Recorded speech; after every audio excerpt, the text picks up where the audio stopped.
Bharati YouTube ಚಾನಲಿಗೆ ಸ್ವಾಗತ. ಇವತ್ತು ಭಾರತೀಯ ಪರಂಪರೆಯಲ್ಲಿ ಒಂದಾಗಿರುವಂಥ ಯಾವ ಸಂಗತಿಗಳನ್ನು ನೆನಪಿನಲ್ಲಿ ಇಟ್ಟುಕೊಳ್ಳಬೇಕು, ಯಾವುದು ಬೇಡ ಅನ್ನೋದ್ರ ಬಗ್ಗೆ ನಾನು ನಿಮಗೆ ತಿಳಿಸ್ಕೊಡ್ತಾ ಇದ್ದೀನಿ. ನಾವು ಭಾವನಾತ್ಮಕತೆಯಿಂದ ನೋಡೋದಾದರೆ ಜೀವನ ಎನ್ನುವುದು ಹಿರಿಯರು ಯೋಗಿಗಳು ಹೇಳಿರುವ ಸೂಕ್ತಿಗಳನ್ನು ಅವಲಂಬಿಸಿದೆ. ಆ ಸೂಕ್ತಿಗಳು ಸಹ ಅನುಭವದಿಂದ ಅಳೆದು ತೂಗಿ ಇತಿಹಾಸದಲ್ಲಿ ಉಲ್ಲೇಖ ಮಾಡಲಾಗಿದೆ ಎನ್ನುವುದು ಸತ್ಯ. ಹೀಗೆ ಜೀವನದಲ್ಲಿ ಯಾವಾಗಲೂ ಸಂತೋಷವನ್ನು ನೆನಪಿನಲ್ಲಿಟ್ಟುಕೊಳ್ಳಬೇಕು, ದುಃಖವನ್ನು ಮರೆತು ಬಿಡಬೇಕು. ನಮಗೆ ಸಹಾಯ ಮಾಡಿದ ವ್ಯಕ್ತಿಗಳನ್ನು ಸದಾಕಾಲ ಸ್ಮರಿಸಬೇಕು. ನಾವು ಮಾಡಿರುವ ಸಹಾಯದ ಬಗ್ಗೆ ಮರೆತು ಬಿಡಬೇಕು. ಇಲ್ಲದಿದ್ದರೆ ನಮ್ಮಿಂದ ಸಹಾಯ ಪಡೆದುಕೊಂಡಿರುವ ವ್ಯಕ್ತಿಗೆ ಮುಜುಗರ ಉಂಟಾಗುತ್ತದೆ.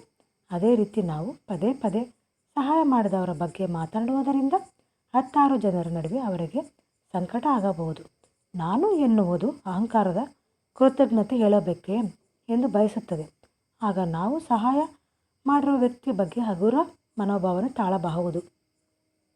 ನಾವು ವಾಸ್ತವಿಕತೆಯನ್ನು ನೋಡಿದರೆ ಬದುಕು ಹರಿಯುವ ನದಿ. ಅಂಥ ನದಿಯಲ್ಲಿ ಪ್ರಯಾಣ ಮಾಡುವಾಗ ಸಮಯದಲ್ಲಿ ಅನೇಕ ಜನರು ನಮ್ಮ ಜೊತೆ ಬರುತ್ತಾರೆ. ನಮ್ಮ ತಾಣ ನಿವಾಸ ಬಂದ ಕೂಡಲೇ ಇಳಿದು ಹೋಗುತ್ತಾರೆ. ಆದರೆ ನೆನಪುಗಳು ಮಾತ್ರ ಎಂದಿಗೂ ಹಸಿರು.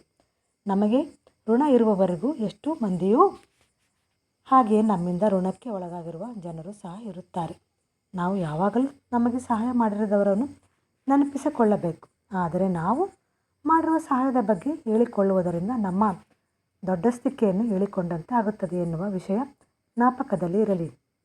ವೈಚಾರಿಕತೆಯಿಂದ ನೋಡೋದಾದರೆ ಹೀಗೆ ನಮ್ಮಲ್ಲಿ ಉನ್ನತ ವ್ಯಕ್ತಿತ್ವ ಬೆಳೆಸಿಕೊಳ್ಳಲು ಇಂಥ ಸಂಗತಿಗಳು ಕಾರಣ ಆಗುತ್ತವೆ. ನಮ್ಮ ಜೀವನದಲ್ಲಿ ಅಹಂಕಾರ ಮೂಡದಿರುವುದು, ವಿನಯ ಸೌಮ್ಯ ಸ್ವಭಾವ ಮೂಡುತ್ತದೆ. ನಮಗೆ ನಾವೇ ಒಂದು ಗೆರೆ ಎಳೆದುಕೊಂಡು ಒಳ್ಳೆಯ ಗುಣಗಳನ್ನು ಬೆಳೆಸಿಕೊಳ್ಳಬೇಕು. ಆಗಲೇ ಬದುಕಿನಲ್ಲಿ ನಾವು ತಗ್ಗಿ ಬಗ್ಗಿ ನಡೆಯಲು ಮನಸ್ಸು ಸಹಕಾರ ನೀಡುತ್ತದೆ. ಈ ರೀತಿ ಒಳ್ಳೆಯ ಸಂಗತಿಗಳನ್ನು ನೆನಪಿನಲ್ಲಿಟ್ಟುಕೊಂಡು ಕೆಟ್ಟ ಸಂಗತಿಗಳನ್ನು ನಾವು ಮರೆತು ಬಿಡಬೇಕು.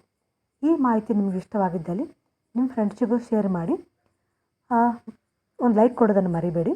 ಮುಂದಿನ ಯೂಟ್ಯೂಬ್ ಚಾನಲ್ಗೋಸ್ಕರ ನನ್ನ ಸಬ್ಸ್ಕ್ರೈಬ್ ಮಾಡ್ಕೊಳ್ಳಿ. Thank you.